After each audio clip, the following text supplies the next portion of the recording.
Hello, everybody. If there's anyone on this stream, and if we are live, which I think we are, welcome to another Apologetics channel and Heretic Apologetics Chill and Q&A. How you doing, Heretic? Or what do you want to go with? HA? You can call me I don't know. AAC, AC. I think Heretic works. Heretic works. Just a little bit of fun. So, if some background for this, if you're coming in and watching, first video we ever did at the channel, Heretic came and made a comment and said, like, hey, do you for great reasons to be Protestant? We're Protestant, Heretic Catholic. And we said sure, and we did some back and forth on that, and we've been chatting, and we thought it'd be a cool thing to do exactly what this is, a chill Q&A stream. This isn't inherently going to be Catholic Protestant. If you've got questions that you can feel free to ask them. But initially this was going to be a stream on Islam with Hammer of Heretics, but that ultimately fell through.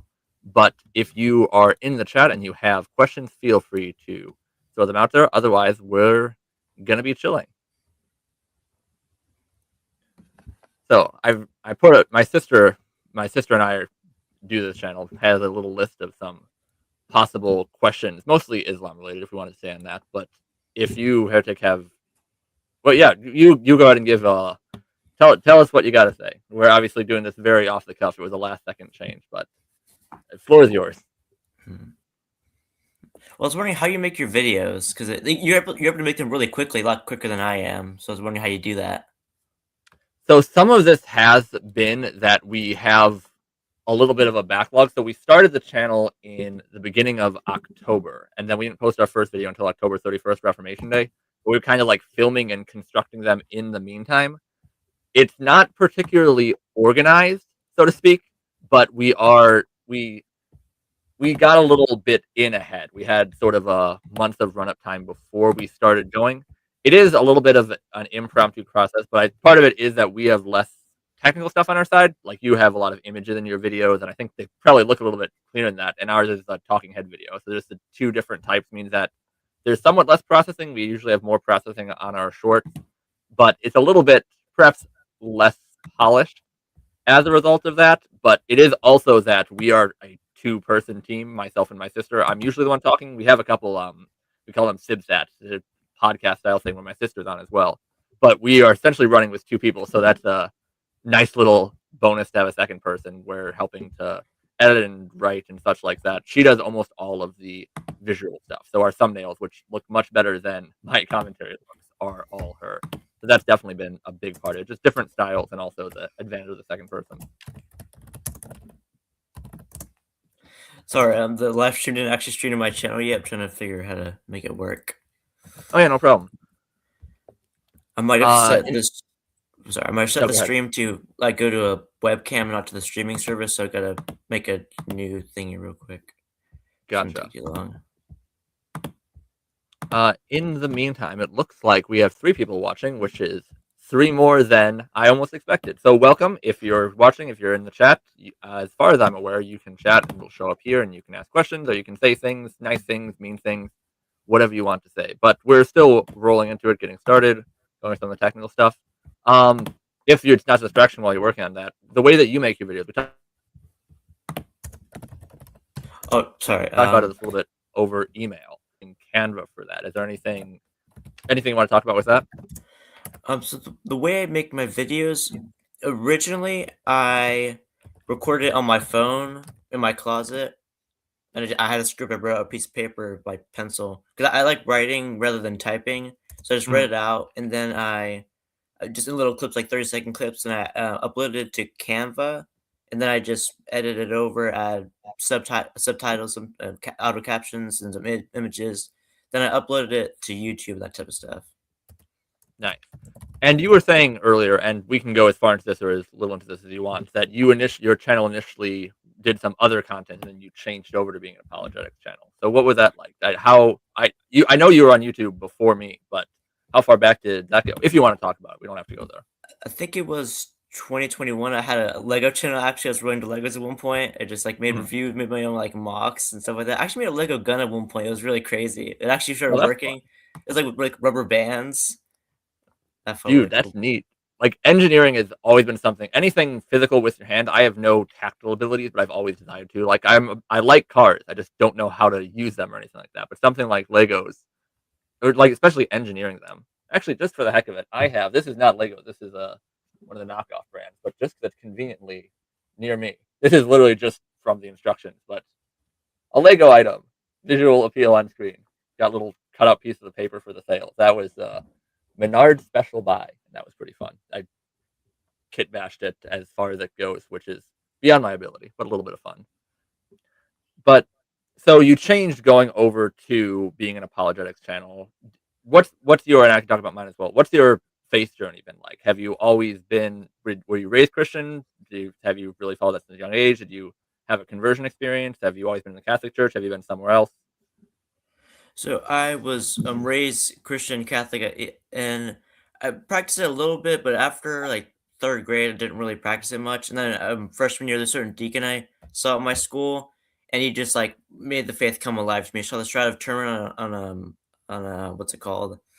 I'm trying to remember the term on a video. I know it was like, well, this is real stuff. It's crazy.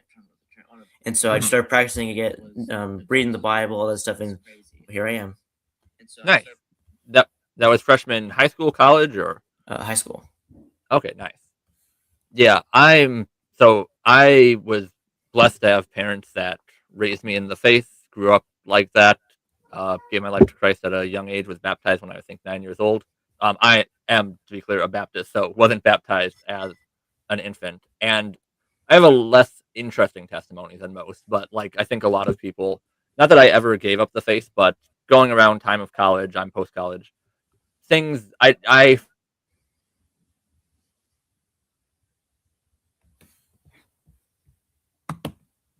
followed it less.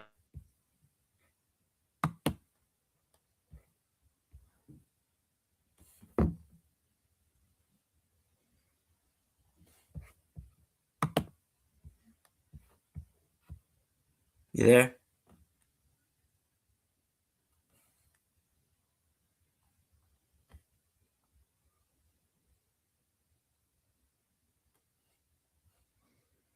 I think you're freezing.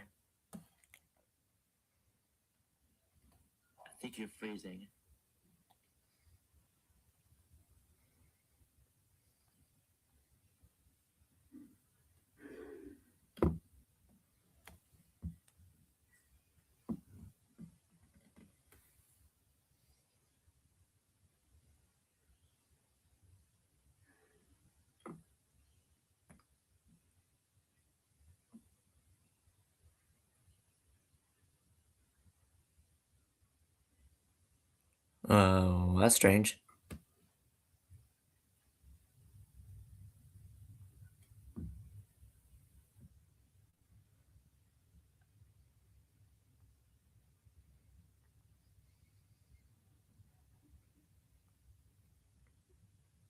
Wonder where he went.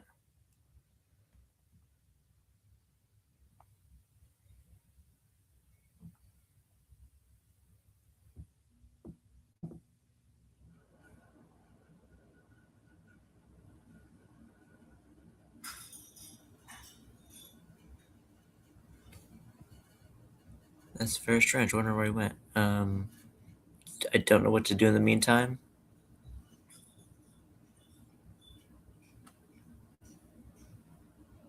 That's very strange. Wonder where he went.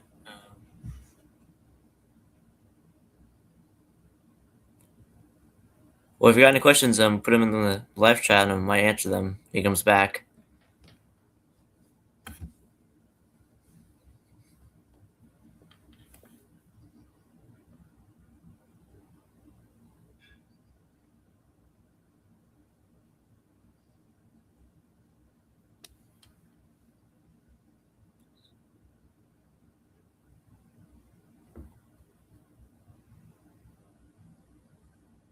Hey yo, can you hear me? Oh, yeah. What happened? You like froze up, then you just like and you left. Yeah, StreamYard gave me an error. It said make sure you're connected to the internet, and if not, it must be on our end. And given that we are connected to the internet, I guess it was something on their end. But I'm live again. It just kicked me out and then gave me a long loading screen, and the loading screen ended, and I'm back just like that. Okay. Yeah, So what were you saying? yeah. So that round time of college, started going to church less. Didn't ever give the faith, just thought, I'm fine. I've got good theology. I'm in a reasonable state. But in the last couple of years, especially, have just come to honestly more of a conviction of just what it looks like to live a Christian life, to actually seek to put sin to death, to not make excuses for it, to actually seek to be fruitful, to actually seek to be a benefit to the body. And so, been attending more regularly, been trying to do more service. And then a few months ago, with starting the channel, I was essentially just at the point where I thought, I have some level of theological knowledge. I'm not educated in the topic. I'm a layman. I'm not a deacon. I'm not anything. I haven't gone to seminary. But I thought, I think in some way I can hopefully be of help to someone. If one person sees something we put out and benefits from it, then that's something nice. And that's how the channel ended up starting and has been hopping and skipping along ever since, back and forth. As I sure the algorithm is a funny thing where it seems like, hey, these two videos seemed supposed to be about the same, but one did great and the other did terribly. But at some point, it'll probably work out with that. Actually, I was going to ask you this out of curiosity. I've noticed going on to Islam, which we were talking about, that it seems like something that specifically referenced Islam that YouTube really doesn't like to share to anyone. Like most shorts seem to get a couple of hundred views, but I think you had a short on Islam and ended up with getting like 15, and I had a short on Islam and it's at like 8 or something like that. Have you noticed something like that where it seems like some things they maybe don't think it's particularly politically correct to criticize Islam in a certain way, or do you think it's just luck of the draw? Might be luck of the draw because actually my most popular video was on Islam. I called it the Disciples Dilemma. It got like 870 views. But yeah, Yeah, that one of my shorts I made on Islam, like the classic dilemma, but the short version it did really bad. So yeah, I think it might be yeah. some glitch with the shorts. It might be. Shorts definitely do seem to be weird with fun things. But that Disciple Dilemma video is excellent. Do you want to give a little run? Actually, let me pivot it in a different way. And if you want to do a rundown, that's fine. But you had a fun little poll on your channel about like your favorite type of Islamic dilemma. So what's your answer on that one? What's your own personal favorite Islamic dilemma? What I think it's not necessarily one, but there's this video I watched. I forgot who the guy was called. It was one of like the main guys that attacks Islam, and Mhm. it kind of a combination between the clarity dilemma and the Islamic dilemma. It basically starts off saying, well, the Quran claims it's clear. Is this true or not? If you claim no, obviously the Quran's false. If you claim yes, well then the clarity would show that it affirms the gospel and the Torah, which it very clearly does. Is like let the Christians Mhm. judge by the gospel and type of stuff. So whatever explanation Muslims give about the Torah was corrupted, that type of stuff, it has to be clear, and it's not really clear. Exactly. Yeah. There's something from I think it was Testify. That might have been the same guy you were talking about, but he essentially makes the case that he talked more about like controversial subjects, like the fact that you can strike a woman to have her submit, or the age of marriage and what's that, Surah 65 for, and saying that if the Quran says that it's clear, but if everyone's disputed on this, because all the medieval Islamic theologians thought, yeah, that's fine, but all the modern people who have more issues with it are trying to rewrite it, then the Quran is no longer clear, because either A, everyone in the past was completely wrong on it because it wasn't clear, or B, everyone today is completely wrong on it because it wasn't clear. But either way, the Quran isn't clear as it claims. I think the video I uploaded yesterday, the scientific one, I think it's logically my weakest because I think there's a way you can kind of get out of it, but I think it's still pretty good. I think I made it pretty well. I think the math video you made recently, I think that's really good. I never even heard of that. Actually, I might have heard of it, but it's very interesting because I think algebra was created to explain the inheritance laws in Islam, but even there, it kind of gets messed up. That's interesting. I wasn't aware of that in terms of the origin of algebra. I definitely do like the. Oh, we have a question. I'll just finish my thought and then jump to the question. I'm not sure if I think I can show it on screen. Give me half a second. But I definitely the in terms of like preferred subject, I was always a math guy over a science guy, and I don't know if you were a science guy, but I think that they're both so effective insofar as math, it's just objective; the numbers don't add up. With science, what you were saying in the video is that if they try to go and take a very artistic, symbolic, metaphorical view of all these passages, then they can no longer claim that they're scientific miracles, because every time there's not a scientific miracle, they say, "Oh no, that's just metaphor or poetry." At which point, they don't have a claim for the actual claimed scientific miracle. I'm going So to see if what this is? comment I'm sorry. pops. Oh, I'm sorry. Oh, sorry. Oh You no, can I'm go sorry. ahead. How'd you do that? Nicely, StreamYard seems to be being convenient with me. It gave me the option to just pop that up on screen. So that's our first question comment, which says, sorry, it's actually now just minimized itself on me. Do you know why who Muslims say corrupted the scriptures? They say Christian Jews rewrote their text to exclude Muhammad. Do you want to take that or do you want me to take that? Or we can both take it. Which order do you want to go first or second? So it's up to you. Is that on your I'll give it channel? a shot at it. Say again? Is that on your stream?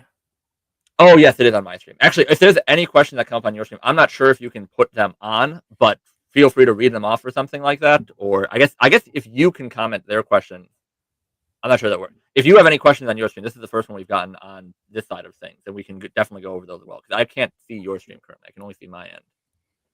But to answer K. Pelly, part of this is in terms of the actual like Islamic sources. The answer is that no one says, or no Muslims don't have anyone that says that the Christians and Jews corrupted the scripture because, as Heretic was saying, the Quran actually affirms the inspiration and the preservation and the authority of the gospel. There are some verses in the Quran that Muslims will try to turn to say that they've been corrupted. There's something that say that like they corrupted with their words, which doesn't mean that the text was changed. It means that they were speaking and they were lying about it. They moved the words from their places, which is talking about misquoting. But in terms of the actual text, you have Islamic affirmation that the words of Allah cannot be changed. I think that's 6:115, Surah 6:115, and 285 says that you can't pick and choose different parts of it.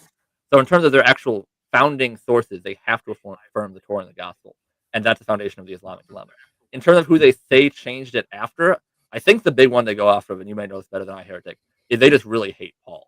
Just because Paul is their easy excuse. I think that Paul changed everything. Paul ruined everything. The disciples were all Muslims, but Paul was a guy who just utterly ruined the Muslim Jesus way of life, so to speak. And so a lot of it is really just post hoc because originally Muhammad thought, oh, I am in the Jewish and the Christian scriptures. You can just look at them. Then he found out that he wasn't, and he's like, no, I am in the scriptures. They're just lying about me. And then it became clear when they actually had their own copies of the Torah and the Gospel in Arabic that Muhammad is not in those scriptures. So you have to invent the corruption, which is contradiction to the Quran. But the fact of the contradiction is what the Islamic dilemma runs off of.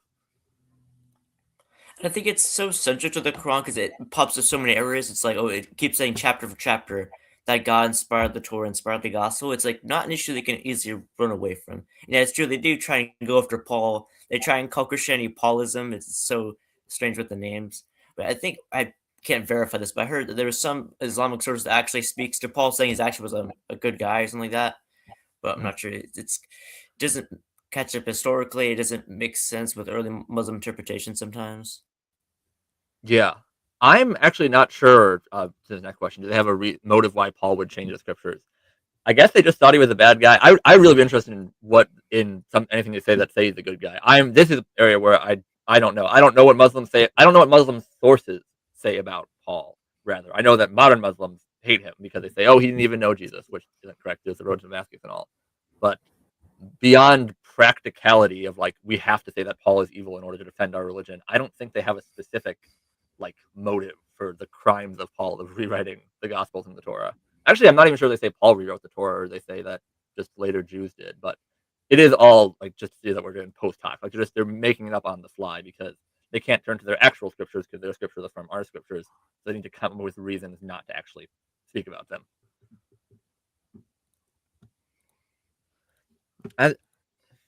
Sorry, I just accidentally minimized that out.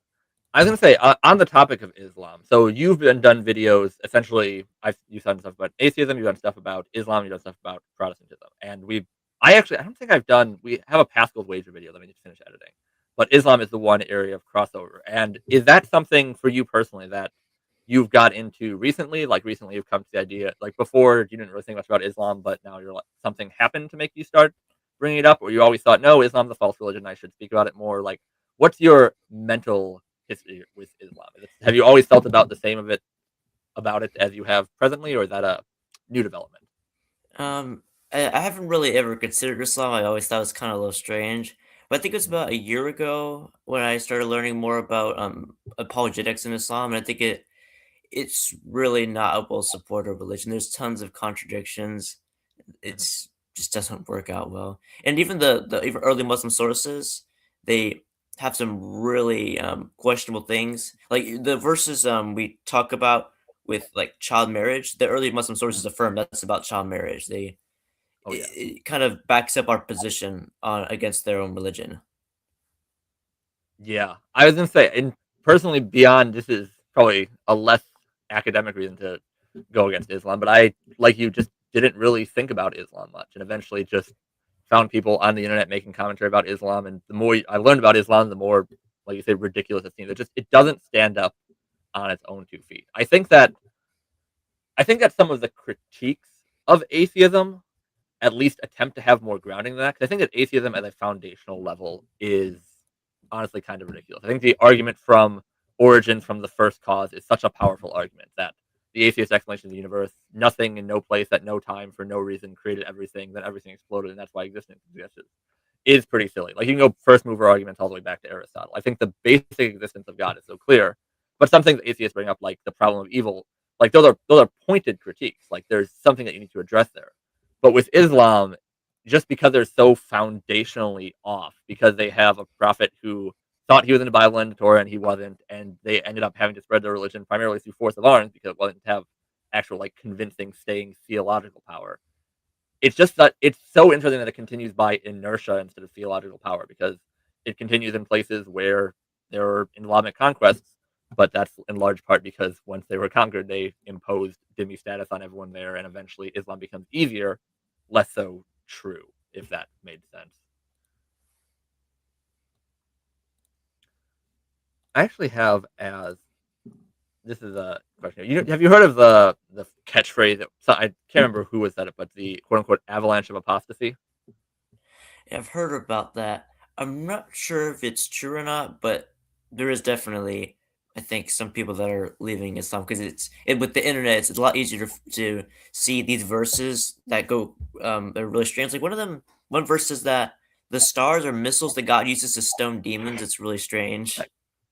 That's always the funniest thing because that honestly sounds super cool. Like science, no, but it sounds really cool that stars are just missiles to shoot at demons. Like that's the most interesting thing about Islam, even if it's completely silly. Do you think, generally speaking, like the status of Islam in our society, do you think it's more of a? I guess everyone always wants to say that their religion is growing and back and forth, but do you think that Islam is? Do you think that Islam is a threat? Or actually, I should ask the question: are you in America? Yeah, I'm in America. Yeah, I think for me as well. But do you think that Islam is an actual something that is a threat to change America in the sense of like, is Islam actually going to spread? Is Islam going to spread through immigration, through dawah, through whatever? Or do you think that this is mostly just attempting to lead people individually to the truth? That it's not so much stop Islam before they get us, but more so engage with them on theological grounds. Or I guess the halfway point is they're not going to get America, but they might get Europe. Well, in one sense, it's not much of a threat. In another sense, it is because it's not. I wouldn't say it's really spreading too much for Dava. I think it's more so spreading like by immigration.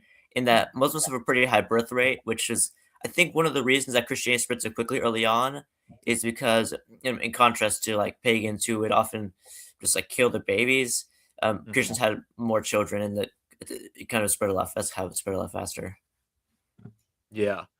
I think there's definitely something to that. It does seem like I European politics or theology is not European theology. The Muslim situation in Europe is not my period of expertise, but it does seem like you have to hit a certain like critical mass before you can start growing in that way. Like in London, because one, you have a large immigrant population, and two, like you say, the birth rate is high.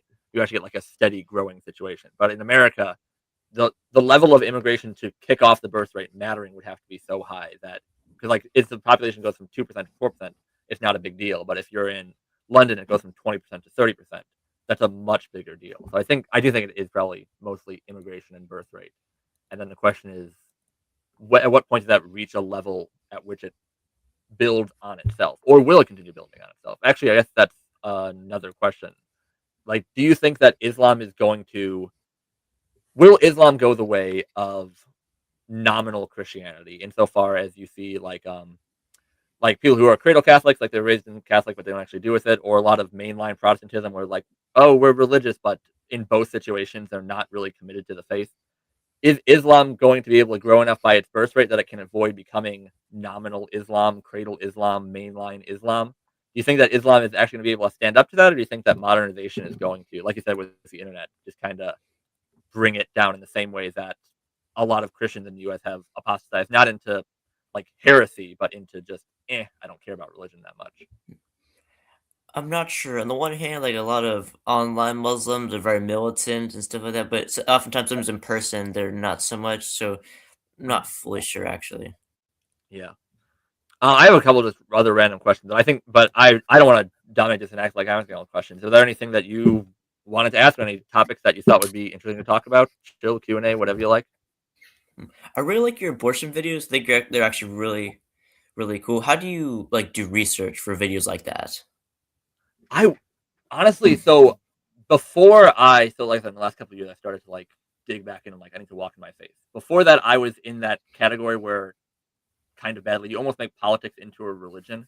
So I was just so active. I mean, by active, I mean mostly fighting online and not doing as much probably in person and actual action that I should on issues like abortion, on issues like maintaining the definition of marriage, on all these different matters, even things that aren't directly like theological, like for example, I'm very anti-gun control. But abortion is something that I, on many forums online, have been in many long text arguments over the years, and eventually, you bit by bit, like just start to refine arguments. That, and then also, I feel like in a certain sense, everyone is a bit of a accumulation of all of the things that they've heard from other people. Like we all have our own ideas, but it's like, oh, I heard this conservative or this Christian say this good thing, and I'm going to think about that and either put it into the repertoire as a good point, or try to build off it into something else. Like the one video which I really appreciate you like them, that I really liked and wished got more of attention, but maybe it'll get somewhere, is was the human children are human one. Just because I think as a phrase, that is something that is so potent and powerful. Like unfortunately a lot of politics is just phrasing. Like not to take an opinion on either side. We can talk about politics if you want, but like Black Lives Matter is a very powerful phrase and it just works very well. And like love is love, which I think is a very deceptive use of terminology, was so powerful. And I was thinking in the same vein as like love is love. What's something that you can say that on its face clearly indicates the morality of the issue? That if you'd want to try to argue against it, you have to like be explaining. The whole idea that like you're explaining, you're losing. Like if someone says love is love, and then you have to explain, no, that's not what that means. Then oh, you're explaining, you're losing. But if we have something like that we say human children are human, then I say, then they're on the defensive, they're on the back foot, and they're having to actually like stop and think about and try to justify the fact that you're killing a human child. So that one in particular, I think that brain flash, I don't know, a little gift of inspiration or something like that. It came into my mind, and I hope it can be. It's something that builds up from learning from other sources, but then you have a little bit. You can just try to add your own little piece onto it because, like, you're slowly building a mountain, and you have one stone, and someone else has one stone, and someone else has another stone, and hopefully that can then grow into something better. I think I'm ranting on a little bit, but it very much is. That was something I was into very aggressively and over the years, and then that developed into something that I hope are like good, effective arguments in that line, like the human children are human, like the argument around could you not feed a newborn? Is that a her body, her choice argument? That sort of thing. I just got a question in the chat. Someone Oh, nice. asked, Joshua, why do you worship Mary? We don't Oh worship gosh. Mary. Oh my. The difference between worship and veneration is sacrifice. That's why, like, when the Collyridians came out, who basically were like offering cakes to Mary, we were like, no, that's not okay. That's why we don't. That's one of the main things we don't do with Mary or any of the saints. We do not offer sacrifice to the saints. Yeah, it is. This is an interesting matter because I think there is the straw man argument, but then I will say something that I do have a real concern with. So, like, the straw man argument is like funny. The like the Muslims say that Mary is the third member of the Trinity. That you have the Father and the Son and Mary. That's a funny Quran error, and that's something where it just becomes a meme. But I will say, and we don't have to get too far into this if we want to stay more chill, but it's something that I do raise as a concern that in learning more about Catholicism, that's something that's been something that I've been a greater concern to me. Like, so I grew up in a very Catholic neighborhood. I always made the joke that all my friends were Catholic, but none of them were, in the sense of they were all just kind of like nominal Catholics. And I just like Catholics are the ones with the Pope. I didn't really have a strong opinion. But in learning more, the level of veneration given to Mary is something that just at some point you say instinctive, and at some point you can say theological, comes off as so concerning. Insofar as the sense of sometimes you see the arguments like, oh, there's no scripture that specifically says I can't do this, this, or that. But if the general framework of scripture is there's no provision for praying to anyone other than God, not seen to communicate with the dead, the The it's either Matthew 11 or Luke 11, where a woman comes up to him and says, "Blessed are the breasts that you nursed at, and the womb that bore you." And Jesus says, "On the contrary, blessed are those who hear the word of God and obey it." That sort of mindset, which doesn't mean that you're disrespecting Mary, because Mary is someone who did hear the word of God, did receive from God, and obey it. But the unique status given to the physical motherhood itself, even the notion of calling Mary our mother, which I had not even heard of until a Catholic friend of mine in real life mentioned it a little while ago, it comes to a level of concern. And unfortunately, if one puts it in a very strawman-y sense, then I think the real concern can kind of get covered over because it's seen as only a straw man. But that is something that I feel kind of obligated to say. It's concerning to see the level of devotion given. And I understand that there are arguments made for it, but it's not something that I've seen a scriptural foundation for. And I didn't say, I don't want to turn this into a debate if you don't want it to, but if you want to talk about that, we can shift off to another topic. I don't want to turn this into a fight if you don't want to. There's one thing I would say that you were right. There are sometimes some concerning things like someone made a Marian Psalter where they basically replaced the word like for Yes. Lord and God for. They're like, no, that's when you start replacing God with Mary. That's where you get off like cut off. Like that's not okay. Yeah. And I will say that something where I can say good job by the papacy. The what's the term for it? Whatever. The co-redemptrix is no longer to be a term to apply to Mary that Leo put out a few months ago. I think that's a real positive step in a good direction. It is interesting that Marian devotion in some senses has accelerated a little bit recently, like the Immaculate Conception and the Assumption of Mary are both like from the 1800s and the 1900s. So I do think hopefully that it's something like stepping back on co-redemptrix, that it's moving in a positive direction. Obviously, something I still have concerns over, but if that's the if it steps in the right direction, hopefully further steps in the right direction will come. Yeah, I seen the comment that he have there. Someone had a lot of things to say about that. I guess everyone's entitled to their opinion, so to speak. I don't know. Having no, the question of free speech in the Bible would be a funny one, but I don't actually have an opinion on that, so I've got nothing more to say there. I'll cut myself off before I just ramble on.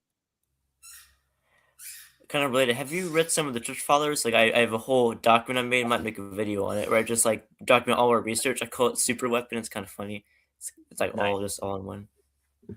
Yeah, so I probably less so than most people. So I guess it's not a church father; it's a church document. The Didache is a document that I really like. So that seems to be depending on either that or Clement's first epistle is either the earliest extra biblical source that we have, to my understanding, and I quite like it insofar as it's a very clear layout of what the church looked like in the first century, and it's very short. So if anyone's getting into church history, I'd start with the Didache just because it's relatively short and easy.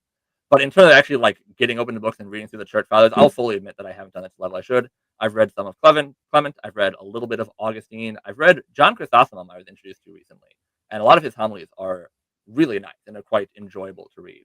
But obviously, as a Protestant, I tend to put less focus on the church fathers as inherently interpretive authorities. I still think they are valuable to have wisdom. I think some people will say, "Oh, why would you read a church father when you can read the Bible?" But they can still give wisdom in the way that they interpreted things, especially because there's some interest in that they have different opinions on things. Like if you take, I guess Tertullian and Origen are both more like on the edges of church fathers, and that they both were a bit heterodox.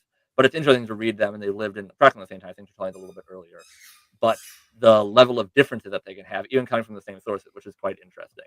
But in terms of like good detailed study of the church fathers, I haven't gotten into as much as I ought to. It's something I'm looking to roll into while I'm keeping the mindset of this is something that I think is profitable, but it's not the only thing. If I'm not reading my Bible as much as I should, then I shouldn't be putting it to the side to read the church fathers. But also, if I'm doing something like goofing off, reading the church fathers is certainly better than doing that. Yeah, obviously, like if you're not reading your Bible, then like reading the church fathers isn't gonna do much. So, yeah, I do agree. Like the Bible is obviously much more important than church fathers. They can say some weird stuff. I think Justin Martyr said that says that demons are the children of fallen angels and women. It's like I'm like what? Oh, this is the sidebar topic of every Christian conversation, but that whole like the Nephilim, where it's like, oh, what are the Nephilim? They're the sons of God and the daughters of men. Are they half demons? Are they fallen angels sleeping with women? And I don't I think a lot of it is just very like good internet clickbait where you have like a weird picture of like a demonic looking thing made in an AI avatar. But there's some wacky stuff, and some people like the wacky stuff. But I guess I just shrug it. It's like I don't know exactly what the Nephilim are. That's not my greatest concern in the scripture. I'm not going to say don't look at it, but I think some people can get into like cryptids in the Bible. Like I think they're just trying to go in it more for fun. You can have fun with scripture, but don't put truth aside to go for fun. One thing I heard is that that verse about I think the daughters of men and the sons of God is Mhm. about the two lines from Cain and is it Seth or something like that. And at least they were like Cain's line was like murderers, adulterers, polygamists, and I'm sorry, Seth's line was like righteous. That's stuff. They started intermarrying. That's where all like went downhill for everyone. That's when I think that's what started the flood. But Mhm. is it Seth or Yeah, is that Noah's son? I forgot. I think I think it is that. Yeah, Noah's sons are Ham, Japheth, and Shem. Shem. Yeah, okay. So I think you're right about that. And from my limited understanding of the Nephilim, that's also my position. That it is probably referring to two different groups of humans and not weird angel demonic hybrids. But I mean that's more boring. So less people are gonna follow the boring thing.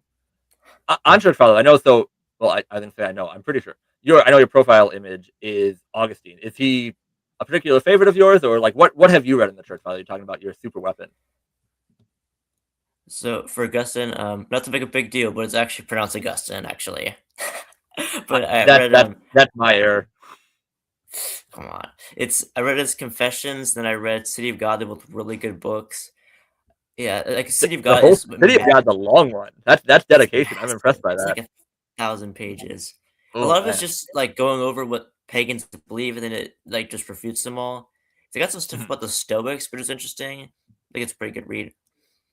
But I think he's my confirmation saint, which is why I have him as my profile picture. I think he's pretty cool dude. Went from like zero to hero, so to speak. Went from Mhm. living fornication and really grievous sins to being a man of God.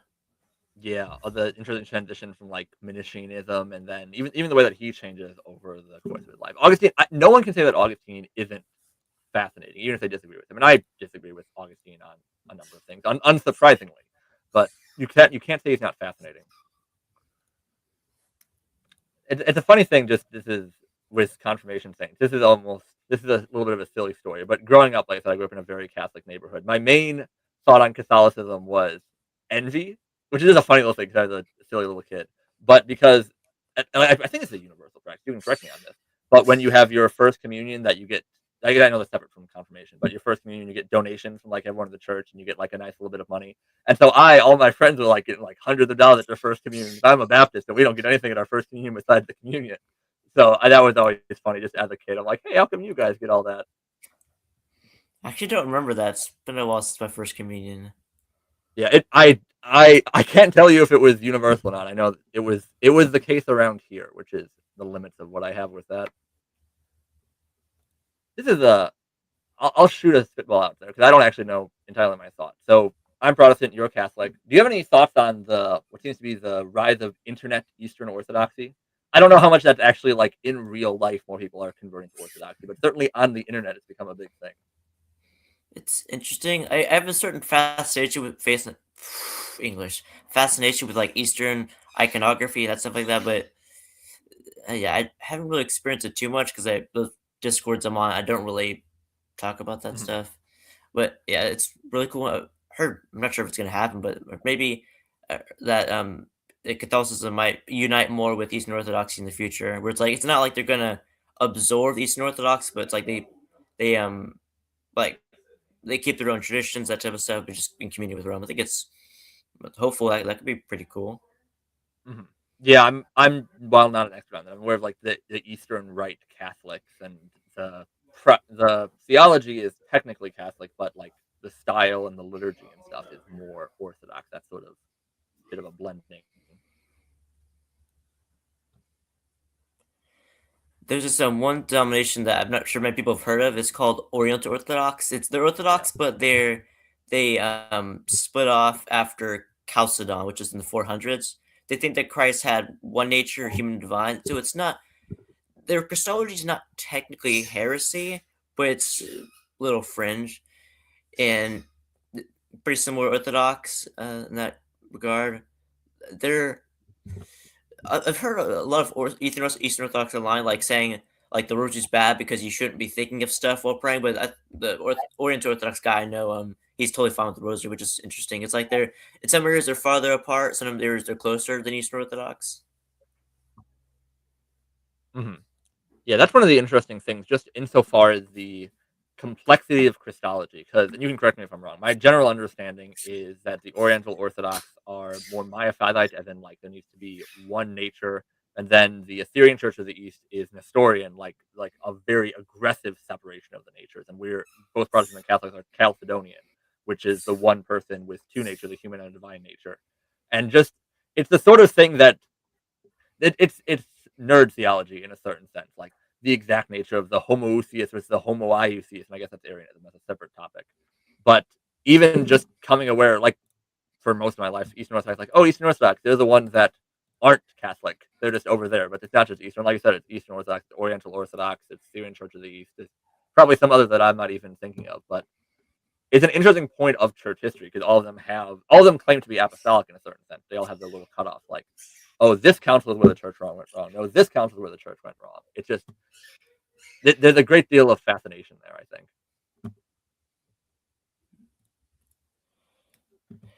So, like, how do you prepare to make your videos? How do you do research and plan for them? Yeah, so it's largely. I wish I could say that I had a great academic library, but it is. I I will usually, and it's more freeform. I will get a topic that I'm like that would make a good thing for video, and then we just have a document that we throw it in, and then I'll do what I call just like the sifting phase, which is like I wonder if other people have commented on this. Like, oh, what if I made a video on like Muhammad and slavery is a video that I keep meaning to get more scripting on done on. So it'll be like, okay, what have some other people said about this, like commentators and stuff, and that's like the sifting phase. And then if it's like, okay, I think there's something that I can add to this conversation, then it just goes into the direct searching, which in the internet age is very nice. You can just go to Quran.com and look at sources. You can look at top views. You can look at stuff like that. Or if you're talking scripturally, then I don't have Logos, so apparently Logos is very good. But you can go and you can look at Bible Hub or Blue Letter Bible and look at commentary and say, on this issue, what is it saying? What is if it's what is this group saying? What is that group saying? And then see if something can be gained from it. So kind of like a step of general thought, that sounds useful. Listen to other people to see, okay, I don't want to just be copying off something that someone else said. Can I actually add anything? And then getting into more like primary source examples. Something that actually, in terms of sourcing, that's been very nice, especially because I've been in the most successful video on our channel that went really big, which is neat, is a video on Jehovah's Witnesses, which is based off of I talked to Jehovah's Witnesses at a booth. I made a video about it, and I think it has over 300 comments by like 4 people because there are like 3 or 4 Jehovah's Witnesses that are constantly saying things again and again and again and again. And that gets very exhausting trying to deal with it. But speaking directly to the searching topic, archive.org has a really big collection of like scans of physical books that usually like you might not even be able to find in the library. You have to pay a lot of money for. And it's really useful to look at. I found some stuff actually for our most recent Islam video on Islam and disarmament. I found some really useful sources on Dimitude, which was a book that was like an obscure book that you couldn't find anywhere else, but they had it on archive.org. Or in that case, looking at the early JW writings like Charles Taze Russell and all the false prophecies and stuff. So in terms of like a useful resource that I didn't know about until recently, archive.org is surprisingly helpful for finding actual book sources without having to go to the libraries. And I live in a major American city, so I'm lucky enough that there's usually a reasonable amount of books at a library that I can go to if I'm really digging into something. But that's been a really nice online resource in the digital age. So, what are your Something. plans for future? Oh, Oh, sorry. Go sorry. ahead. No, you go ahead. You said you started first. Yeah, this is more of a, I guess, almost a style question, but AI usage. So I am like an old fogey. I'm like a 90-year-old man and less than 90-year-old body, where AI just spooks me out. I think I'm just like one generation older, just old enough that it. Ugh. But I know I saw that you mentioned like a couple of your description that like you had done some like thumbnails and description setup with AI, and I'm just maybe it's just too broad a question. I'm broadly curious about that. Is that something that yeah? How did that work? Is that something you're just experimenting with, or something that? Oh, sorry, the sun is coming in. Give me half a moment. But yeah, sorry. What are your thoughts on that? Let me see if I can pause this. I think AI is a tool, but it shouldn't replace human argument. Like the way I use it for making hooks and thumbnails, but I try to make it original and oftentimes like just adding my own spin on it. Usually, I think of a concept per video, and I find quotes, and then I just generally overview how I should do it with AI. But I don't ask AI to write my scripts. I think that's where I would draw the lines. If AI is writing it and you're Mhm. not, then that's not okay. Yeah, I've started to wonder, and you see it sometimes. I've seen it in some online content with Muslims in debates, or even just any street debates, like, "Oh, ChatGPT, how do you solve the Islamic dilemma?" sort of thing, and it's concerning because you do wonder if we as a society are going to come to a point where argumentation kind of falls to the side because everyone's just punching it into AI. So AI, the thinking thing, is a little bit concerning. Though honestly, as a practical matter, it probably would not be a bad idea to do things like you say with thumbnails, where it's like, boy, AI would be easier with that. I'm just a little bit too stubborn about it, and maybe that's just me, or I don't know. Maybe that means I'll avoid the robot apocalypse. Probably not. Robot You were apocalypse. asking before I interrupt. Oh, sorry. Go ahead. I interrupted you again. No, I just say robot apocalypse because that's funny. Yeah, What was I I gonna think you were say? asking before I jumped in with the AI question about like future videos. Was that what your question? Oh yeah, what are your like plans for future videos, series, like that type of stuff? Yeah. So one thing, actually, I'd be really curious of your opinion on this one, but I'll put this aside for a second. But we're hopefully we talked about this on email, and this is my own fault for being slow with it. I'm really trying to put together a video on the Crusades, and I have actually I talked about the mindset of it. It's something very visual. I think would be very neat. And then two video ideas, and one of them is taking the table of the contents of the Bible and saying like, if you think that the Crusades were an aggressive colonial war, look at the table of the contents of the Bible. Look at where these books were written to. Like, look at Thessalonians to Thessalonica. Look at Corinthians to Corinth. And almost every single book of the Bible that has a location, except for Romans, is a city that either was taken over by Islamic invasion before the Crusades or after the Crusades ended was taken over after the fact. Corinth was taken over, Galatia was taken over, Thessalonica was taken over, etc. And doing something like that was like it visually on screen, like crossing through all of them. And then I was going to have a similar thing with a map with those same cities. I think that would. I really like the idea. I'm just not an artistic person, and I need to try to use Canva like you had mentioned. But that's something that I really want to put out. I'm just doing a poor job of it. But the thing that I was well, so sorry. So I have that with Islam.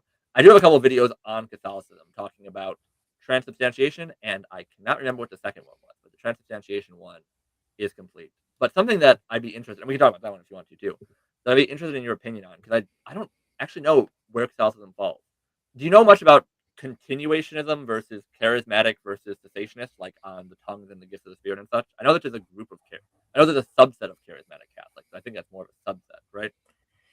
Not too familiar with. I've heard the name of charismatic Catholics. I'm not too sure what they do exactly. But I do Yeah, think the church's position is that miracles do continue, like because we see like demonic possessions and that type of stuff. It's crazy. There's some interesting miracles that have happened recently. yeah, Actually, that's part of the reason I had that document that I called Super Weapon. I documented places in the Fathers where they actually what's it called, recollect certain miracles, like Polycarp after he dies. I think people have a vision of him, and even Polycarp before dies prophesies that he's gonna get killed, and it happens. I think the thing wasn't written by Polycarp himself, but it's called the Martyrdom of Polycarp. I think it's pretty interesting stuff. Actually, I think I mentioned that in the video on your for good reasons video. I mentioned it in relation to relics. I think. yes, yeah. That was an interesting point insofar as like the difference between relics and icons. And I will say, as a general rule, I'm more well versed on history of icons than history of relics. I'm more comfortable with the idea of relics as like obviously you can go too far, and I'm my concern with the process is often going too far, like being very careful about what could be idolatry. But generally with relics, I think there's more of an understanding. With Polycarp, my understanding is that they went and they carried his body off with like in great honor. But as relics, insofar as those are, I think I said this in the video, like a person is made in the image of God, and therefore like treating their body with honor is treating something that's in the image of God with honor. Icons becomes a much more scary thing because of it's making a graven image that is not in the image of God. It can be an imitation of the image of God, but if I'm making a painting of Mary or Augustine or Christ or any of the saints or something like that, that is a object made by human hands. And that's actually it's funny. Icons are not in everyday life a very big thing. But I will say that's probably one of the largest reasons why I am outside of Catholicism and Orthodoxy. just because icons seem to be so absent in the early. We don't have to have a debate on this, but just that they seem to be so entirely absent in the early church, so broadly against the very long, extensive Old Testament notions on not making graven images, that they come in so late and then become mandated. So, but relics is something I really think I should look more into, because I'm less going to be immediately like, no, you can't do that. It's something I ought to look more into, because I know less about it, but also it seems like it's more. I would have more latitude for that, I think.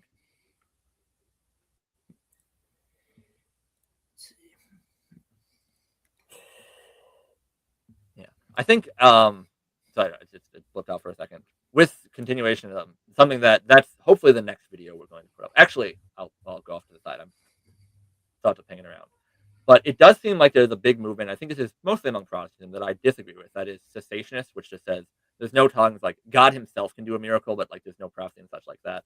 And I think that is largely correct in terms of the normative function of the church. Like I'm not expecting, most people are not expecting to go into church and someone's going to speak in tongues, someone's going to prophecy. I might not ever see that in my life, but it does seem like the language that Paul uses does like First Corinthians, end of First Corinthians 14, I think, that do not forbid speaking in tongues. That states against like a firm position that says no, this can never happen. Like, should it be all the time? No, I don't think so. Should it be prohibited entirely? I think that's the matter where someone can go too far.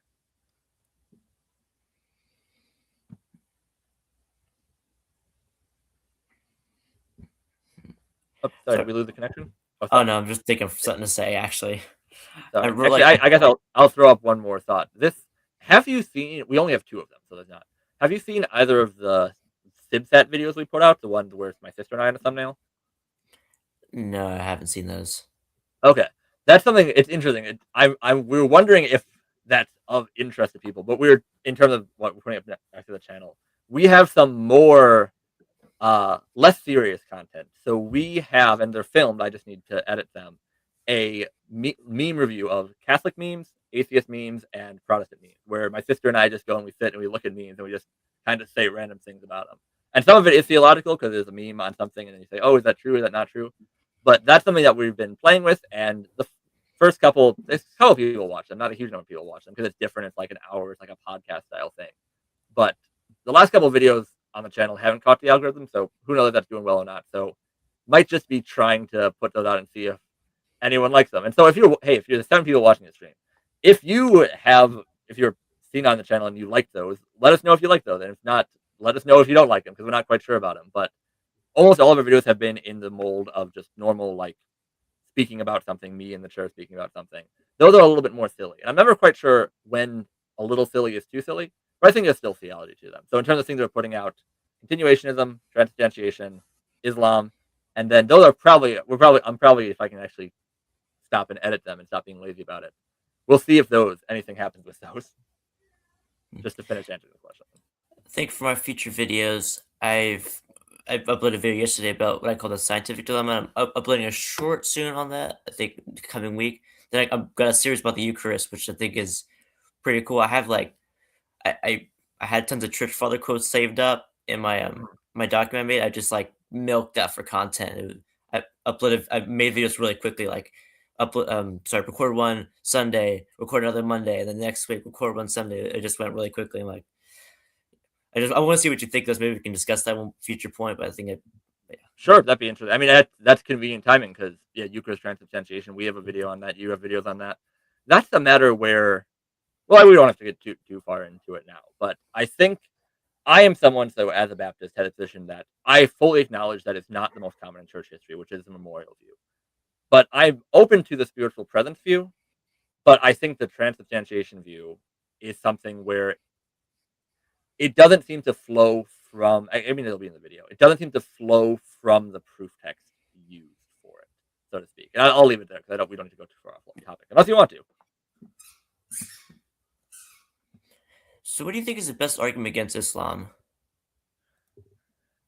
In terms of practical effects, there's a little bit of where argument is like purely rational, like I have disproven you, and argument is a means to get someone to change their mind. And I think the most effective arguments are actually, what's the way to say it? Less logical. Not that they're irrational, but that they're not based primarily on like step-by-step reason and syllogism. And so I think the best arguments are Muhammad married a very young girl. The Quran allows for the marriage of very young girls, and slavery in the Quran, adultery. Well, actually, I'll go step by step. So Muhammad married a young girl and consummated the marriage at age 9. That seems terrible. Surah 65:4, any Muslim is allowed to do that. Surah, I think it's 424. Someone can correct me. That you are. It is an exception for adultery if it is a war captive that you have taken. That even if she's married, you can sleep with her and it's not adultery. That issues like that, where someone instinctively recoils from it. I think if someone is like lightly into Islam, like they grew up in it, it's not like their main thing. I think that's the sort of thing that really strikes them because you give them the Islamic dilemma. That is an airtight, rational, logical argument. Like it's indefeatable. It's bulletproof. But I think a lot of people go like, "Oh well," and they'll maybe understand it, but it won't strike them in a certain way. I think that, and I think that's a good argument for a debate. If you're debating with someone who's a Muslim and they're very well read, and you're proving them wrong logically, rationally. But for someone who's, especially if you're like talking to someone on the street, like, why is Islam wrong? You can say why it's wrong logically, but also I think we just have an instinctive human instinct. Well, you can get too much into depravity then. But living in Christianized societies, we have the moral sense through the benefits of being in Christendom for 2,000 years. That something like having an exception for adultery for your war captive is horrible. That consummating marriage with a very young girl is horrible. I think that kind of instinctive argument that strikes at someone's just feeling of conscience is probably the most effective. The Islamic dilemma most rational. I think the most effective are the moral questions. I think that the thing that people are upset about Christianity over are things like the Old Testament, like the conquest of Canaan, because that strikes at them emotionally. There are rational explanations for that, but it strikes them emotionally. And I think with Islam, with these like much clearer evils, I think that's what strikes the people and can probably be most effective. I think it's cool you bring that up because I think one of the most best arguments against atheism is not so much a logical one, but it's more so the moral argument. It's basically Mhm. it's not about saying you can't be moral without God, but that certain qualities of morality are hard to explain with atheism. Like with atheists oftentimes view human dignity as like you can speak, you can communicate, you can think, rationality, and that kind of leads to well, people with Down syndrome, can you just like kill them, that type of stuff. I think Yeah. I think this is what C.S. Lewis uses in his Mere Christianity, because he's not talking to like theologians or philosophers. He's talking to everyday like British people. Yeah, I think that's a rock solid argument. You talked about that a little bit in, well, I guess it's a slightly different topic, and you speaking more on like the notion of finding truth, but in your materialism and evolution video, that just your framework for what's right and wrong is just if it's what I think is right and wrong, then your brain is just a series of atoms bouncing around. You don't have a real basis of it. It's like, oh, what I feel instinctively is right and wrong. Then that's based. Then that, from their perspective, from an evolutionary process meant to get you food and reproduction, not actual truth. That if you say, oh, I disagree with this thing that happened in the Bible because I say it's wrong. Like, on what basis is that wrong? That, like you're saying, that atheism doesn't have the ability to make moral critiques because it doesn't have a moral foundation to launch those critiques from. One thing I might want to make for a video so we can maybe do this together is Mhm. responding to, as you brought up, like conquest of Cana objections, like, oh, like God commanded genocide and that type of stuff. Because I think that's a really broad area that it's like going to take a lot of time to cover. So maybe we can like work together covering different grounds in that area. So what would you think about that? That'd be interesting. I think. Hmm, I'm trying to think of the best thing. See, part of this is me being like, "Oh, that's a tough one. I don't like to take a tough one," which is just me being lazy. What actually? I guess I'll ask a question because my understanding is, broadly speaking, the argument. Whoops, funny. I'm not sure what happened, but the live viewers just dropped down to one. Whatever. We'll keep going. The Do you take more of the position? I understand there's some people who say the attempt to say that the language used is primarily poetic, as in like this language of destruction is not actually the killing of everyone. Like, for example, when I think it was the Amalekites where it's like they struck them down and that one was left. Then the king of the Amalekites is around the next verse. So that's using more metaphorical language. Is yours thought more on the metaphorical language or more on just the sense of God's justice? And God has the right to exercise judgment on those who have grieved him. Like, I'm I just think it's a curious little of bit. your own personal preference. I think a little bit of both. Like I would do like a two-layer defense. Like first off, I think it was the Anakim, where it says Yeah. that they get completely like wiped out, and then later on, Caleb is sent to take over those same cities, which were supposedly wiped out. In the metaphorical language, I think other countries near that, like ancient Near East, use that language too. There's this one inscription I heard of where this guy was saying, "Oh, we completely wiped out Israel, no one left," but still Israel stands at that time. So Yeah. there is evidence that metaphorical language is used, but we should like if we should be able to say, well, sometimes obviously it does. I think with I can't remember what it was. I think it was in Numbers with the Moabites, something like that, where we have to say, well, sometimes it is literal, sometimes it's metaphorical, that type of stuff. So we sometimes have to say, well, it is God is just, He gave us life, that type of stuff. But it's like this, it's such a Yeah. wide area. There's also like slavery. There's like Mhm. supposed to genocide, that type of stuff. So there's like so many areas to cover. Sorry, the stream here just popped up a different. Okay, sorry, I think we're fine. Yeah, I think my general thought is that this is. I mean, some people do make critiques on this issue, but it always seems inconsistent when if someone is going to say like, "Oh, the conquest of Canaan is wrong," but then the flood is kind of set aside. Like my sister has made comments on this that like it is weird how the flood is almost like a very like children's story. Like you have the little giraffes sticking their heads up through it when that is the largest exercise of God's judgment upon mankind in Scripture, like far greater than the conquest of Canaan was. And I do think that it then does come back at a certain level to, I mean, just the fundamental question where it's that God is able to exercise judgment in that way. That one you can speak on the individual level where it's like, what you think the conquest of Canaan is might not be what it actually is in the actual context in the way the Bible is written. But then it does ultimately come down to, which is an uncomfortable thing because people don't like this because people have grown up in the modern world, that God has the right over your life, my life, all our lives. And that fundamentally, to speak back against him and say, like, oh, we didn't deserve it, we all deserved it. Like, that's the fundamental teaching of Christianity that at the end of the day, we all deserve it. And the time that we have been given is a mercy. And mercy is not exercised in every case wholly, but it does all work together towards God's mercy and his redemptive plan. So how would you respond to like claims that the Bible says that slavery is okay? Like I know you said you're going to make a Mhm. video about Islam and slavery. How would you respond to Muslims saying, well, the Bible affirms it too. So what's the big deal? Yeah, I think there's probably going to be a twofold argument to that. One of which is like the actual nature of slavery. So in both the Old Testament and the New, that what's called the King James translated as man stealing, which is just a fun term. That slavery in terms of chattel slavery, in which one is kidnapped, one is repressed into slavery, the kind of slavery that, for example, happened in the Americas, the slavery that we think like Civil War slavery, is condemned in both Old and New Testament. Actually, one of my favorite things, I think it's First Timothy 1:9. I can be fact checked on this. But in the list of the sins that Paul gives deserving judgment, right next to each other are man stealing, which is also translated as slave trading, and homosexuality. Which is funny because that's a verse that would offend people in the 1860s in one way and today in another way, which is funny. But the one prong of it is that the slavery is a different type of it, and the Bible does absolutely allow for slavery in a certain way. It's more similar in the way it's actually described to like indentured servitude, like the indentured servitude that the Irish came under the United States. The word slavery is used. We apply the word slavery, and people automatically think of the worst thing they can think of, and it is a different system, but it is a system that is still a form of slavery. Like we can't deny that that's the case.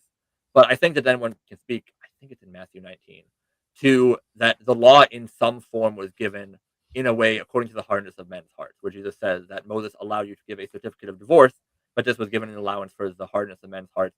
In the beginning, it was not this way. I think one can speak on slavery in a similar sense. Like in the beginning, there was no divorce. That was not God's original plan. And then in the beginning, there was not slavery. There were humans did not operate in that way to each other.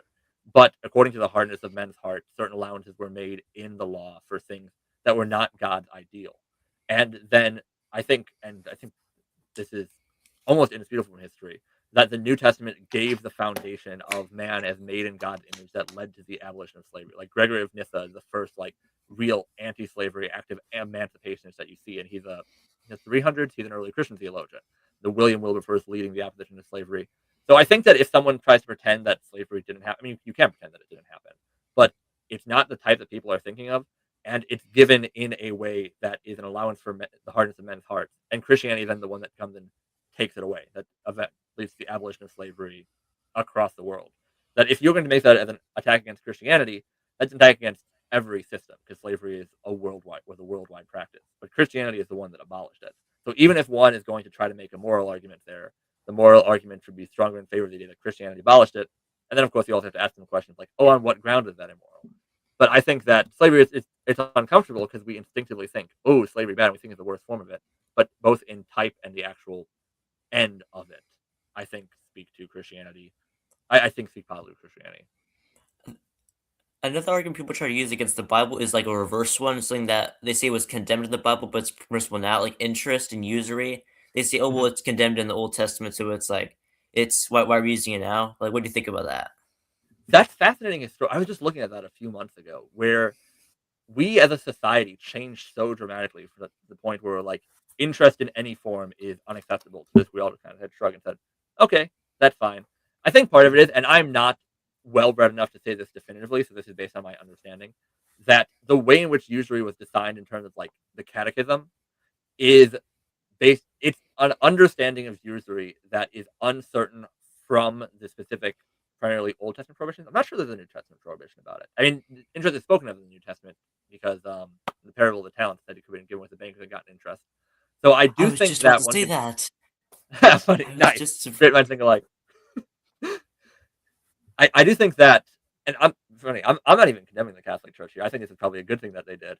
I think that the strictness of the medieval prohibitions on usury may have gone beyond what the Old Testament actually set out. It's not to say that they're bad, but I think that if someone says that like, oh, look at this big flip and change, that it's so much a biblical change as a change in applicability that I don't think yeah, I'll add in the sentence there. I think it's primarily a change in applicability and interpretation than a biblical change. I do think I think a little bit of a stricter negative mindset on usury in the modern day might actually be helpful, but I don't think it's a biblical flip flop. I think it's primarily an interpretive flip flop. But flip flop sounds bad. Interpretive reform, we'll say that sounds nice, even if it's not necessarily in the right direction.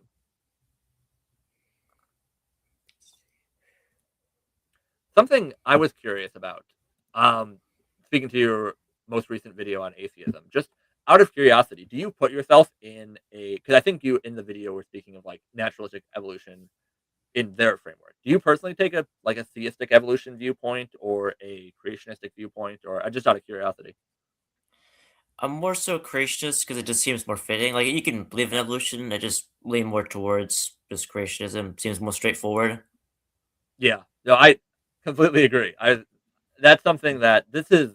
I'll give a shout out to a children's program that was very nice. It was called Jonathan Park, and it was I think it was from Focus on the Family, and it gave with surprisingly like deep science some of the real strong arguments for creationism against evolutionary theory, against like issues like the fossil record, the matter of the Cambrian explosion, stuff like that. And it was a really impressive thing insofar of giving like real true concepts just on scientific grounds, not even just biblical grounds. I don't think they weren't quoting Bible verses, they were quoting science to you. That was really helpful for kids growing up. My sister and I both listened to it. And then so you're going to high school, you're going to college, it's like, oh, is this all true? And I think you just look into the evolutionary narrative and you see so many holes on a scientific basis and also on a theological basis, just like God created the garden and called it good, but actually secretly there was 5 billion, 3 billion years of death before, 4.5 billion years of death before it. It does seem I won't go so far. I'll be more. It's concerning to me when someone like just jumps in and says like, oh, evolution. Yeah, of course I'm going to jump on that. Like I think it requires such a different view. Oh, we have a question. I'll get to that in a second.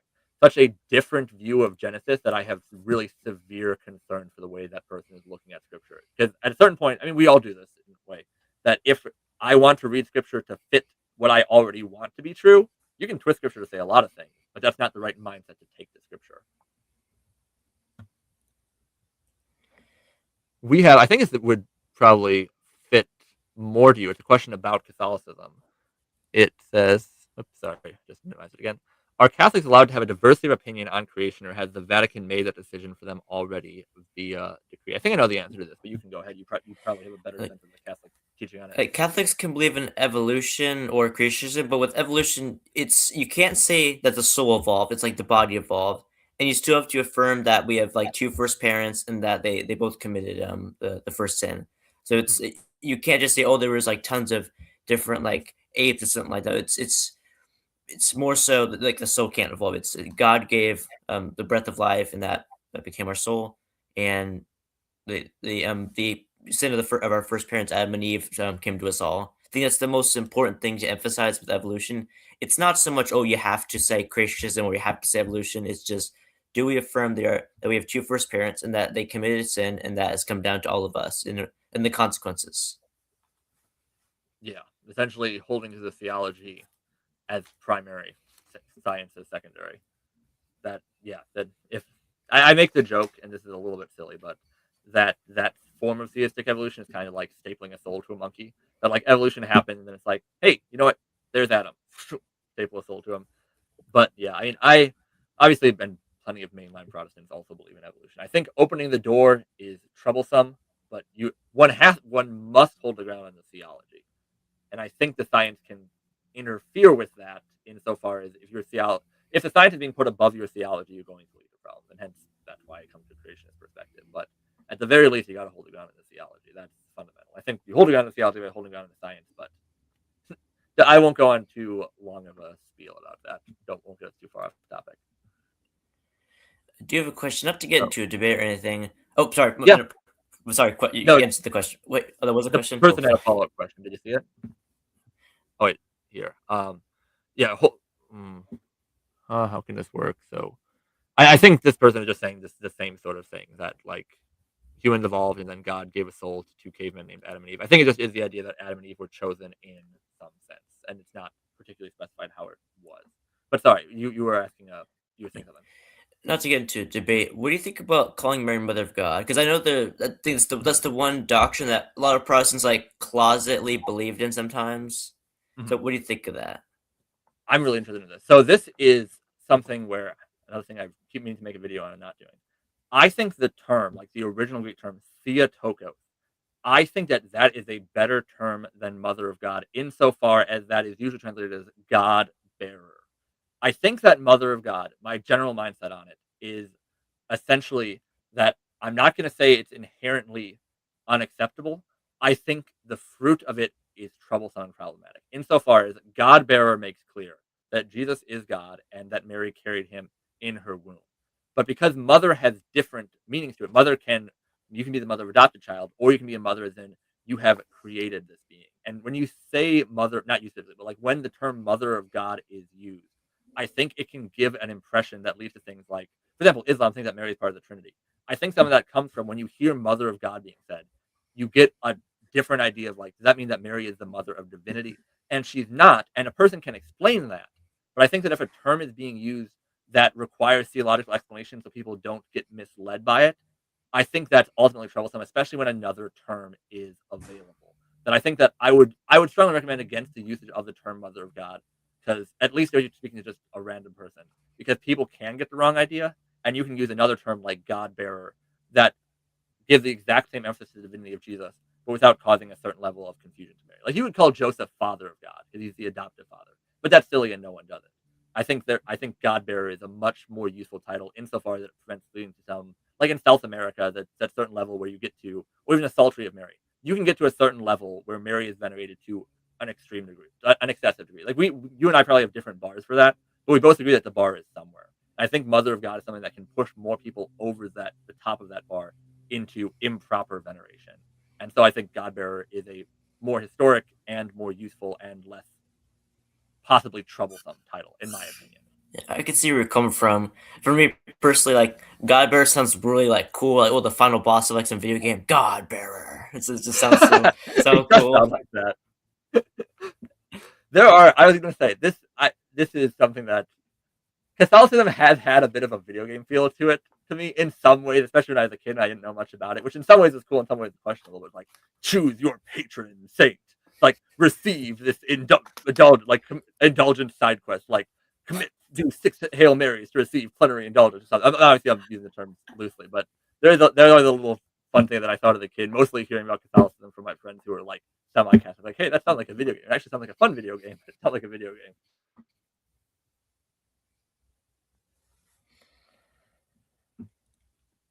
Question in the chat? No, people are just talking to each other in the chat. Not for us, it looks like. Have you read the Book of Mormon? I have not read the Book of Mormon. I have read sections of some of the Mormon scriptures, primarily for apologetic reasons, which I guess a Mormon would criticize insofar as like, oh, you're just looking at this to expose it. It's like, yeah, because your religion is very clearly false. Like what I think it was the second video we did in Doctrines and Covenants. I think it's 132. There's this crazy bit where just I feel like on the surface level, you're like, that's not from God. Where Joseph Smith has, or God said it's like God says, I give a command to my handmaid Emma Smith, who's Joseph's wife, that she needs to cleave to Joseph Smith and accept all the others that I give to him, and if not, I will destroy her. Where Joseph Smith is marrying other girls, and his wife is mad at him about it. So he's like, wait just a second, babe. Goes, writes it down. Hey, babe, God said that you have to be okay with me sleeping with these other women. It's like, I mean, kind of like with Muhammad. It's the most obvious, like, this dude is just making stuff up kind of thing. It's the craziest thing. But in terms of actually like sitting down and reading it, I have not. I've read sections and chapters and stuff, mostly like looking on theological issues, but I haven't actually given it a real read. Have you? Yeah. I haven't read the Book of Mormon. I've read the Quran. I think it's interesting to say that Mormonism is American Islam. They both claim, oh, Yeah. the gospel got corrupted, and I came to fix it. That type of stuff. Prophet, like with an angel, that type of stuff. And they make similar Have you arguments, ever? like, Oh, oh, sorry. our book has, like, our book is, how could an unlettered man write this? It's got Mhm. prophecies and all that stuff. So they make very similar arguments. There's an old video, like it might be more than 10 years old, from one of the OG channels called Lutheran Satire on this. Have you ever heard of that? I think I have. Yeah, it's very his most famous video is a thing where it's like the two Irish guys talking to St. Patrick about the Trinity, and it's very funny. But he Oh, has a video. It's called a Latter yeah. Day. Sorry. Come on, Yeah. Patrick, that's modalism. Yes, exactly. He has another video that's really good. It's called a Latter Day Regift, and it's very silly. It's like just a little like Microsoft Paint animation kind of thing, or like clip art. But he has like two demons, like Beelzebub and someone else are talking to each other, and he's like, "Oh, I made you a new false religion for your birthday," and it's Mormonism, but it's a copy off of Islam. So the one guy's like, "Oh," and the one guy's like, "This seems like a copy. Would you say that the prophet is translating things that he doesn't know how to translate? Is he taking lots of wives? Is he doing all this stuff?" And it's very funny. It's just a direct, exactly what you're saying, that like Mormonism is eerily similar to Islam, like bizarrely so. I like a random point that you mentioned earlier how Muslims generally like Paul a lot. I think it's interesting to know Mhm. how, since they had such a focus on language, Paul knew the language Jesus spoke, Muhammad didn't. So it's like, it's not that Mhm. language is so important, but because Muslims make language so important with the Quran, like it has to be in Arabic, that kind of backfires when it comes to Paul. Yeah. Wasn't I'm speaking outside of my expertise here, but isn't even the name they give to Jesus, Isa, actually incorrect? Like Isa is Esau, and I can't remember what Jesus is, but like even the Arabic name they give to Jesus isn't correct. They don't know exactly what they're talking about. I'm not sure actually. Like I know they Yeah, call him Isa sometimes, but I don't. Yeah, I don't know. I'm saying something I've heard. Maybe I'm wrong. Don't jihad me for getting a mistake about your religion. Nah, no, that's a dumb joke. I just say I let me check this thing. I don't have any other big questions. We can keep on going as long or short as you want, but this has actually been. I'm surprised it worked technically as well as it has. This has actually been quite a bit of fun. Yeah. Wait, another similarity between Islam and Mormonism about like you said, like with Mormonism, that it talks about. I'm sorry, lose my train of thought. How Okay. like God supposedly tells James Joseph Smith's wife that, oh, you got to let him marry these other women. It's not because even Aisha notes to Muhammad that, oh, God keeps fulfilling your desires. Like with Yes. his Muhammad had an adopted son, and he liked his adopted son's wife, so he got rid of adoption just so he can marry her. Crazy stuff, man. Yeah, I can't remember the name, so I'm not gonna say it. But I think that's one of the just speaking of like Christianity as a whole versus other religions. Like, what did people get out of it? Like the founders of the religion. Muhammad got a bunch of wives in an empire. Joseph Smith got a bunch of wives, and I mean, ended up getting killed. But he was trying to found his own little. I would say Joseph Smith ran for president. That's actually a crazy thing. He was running for president. I think at the time that he was assassinated, which is wild. But what did Jesus get? Crucified. What did the disciples get? Crucified upside down, dropped in burning oil, impaled.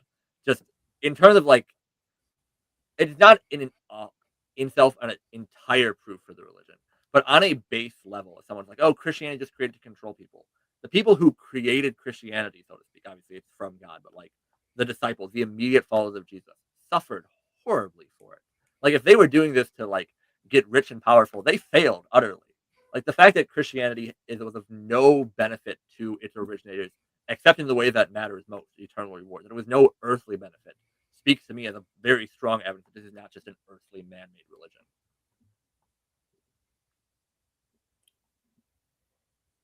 So when do you want to do a live stream next? Maybe have like a little discussion or Timing wise, debate. so actually, so I would say debate. This is very much open to your thoughts, but I don't know off the top of my head someone who could moderate. I think we're both polite people and we wouldn't have a real problem just doing one without a moderator. But I'd be fine doing either like discussion debate and then like, oh, we'll talk about transubstantiation, just kind of talk back and forth for a set amount of time, or if you wanted to do it more formally, like 5 minute opening, 3 minute counterpoint, 5 minute Q&A session, something like that. I'd be fine with either of those setups. Do you have a preference between those? Maybe more casual, like a little more Okay. chill, civil, that type of stuff.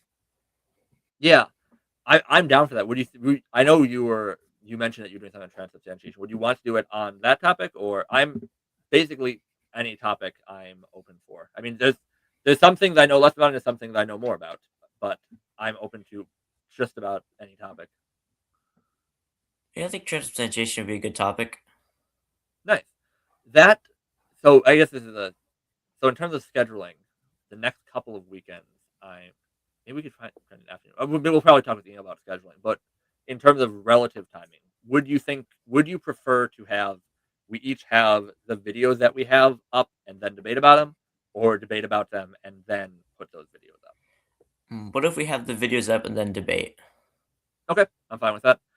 Yeah, we should talk about that email. Unfortunately, it depends on if I can get an afternoon because my next couple of weekends are unfortunately picked up. But yeah, let's try to slow down time. That'd be fun. We'll set just casual debate discussion. We'll set a relative time limit, and then we can even if we would debrief. Well, I guess that would. Yeah, we'll organize the exact details of it. But transubstantiation debate in a general casual format, and we'll sort out the details. That sounds good. Nice. Is there anything else? Just unless you have anything else to say, just in wrapping up that we got 6 people watching. So anything you want to say to 6 people about you're talking a little about the future plans, but anything anything you want to close out with. I obviously don't have anything to think of to close out, which is why I'm rambling again. Yeah, I think that's all. Awesome. Well, thanks. Thank you for everyone who watched or commented. His channel. I don't know if for some reason. Okay, this is a brief sidebar. I think there's a setting in YouTube that you can put on where it says that you cannot be tagged in anything. Because whenever I type in at Joshua blah blah, it doesn't tag. I even saw on Hammer of Heretic thing that it didn't like make the blue hyperlink. So that might be causing you to be unable to be tagged. It's it might be somewhere in the settings, but just saying that to the sense of obviously I don't if you're watching this on my channel, jump over to Heretic Apologetics channel, check him out. I'll try to put a link in that in the description.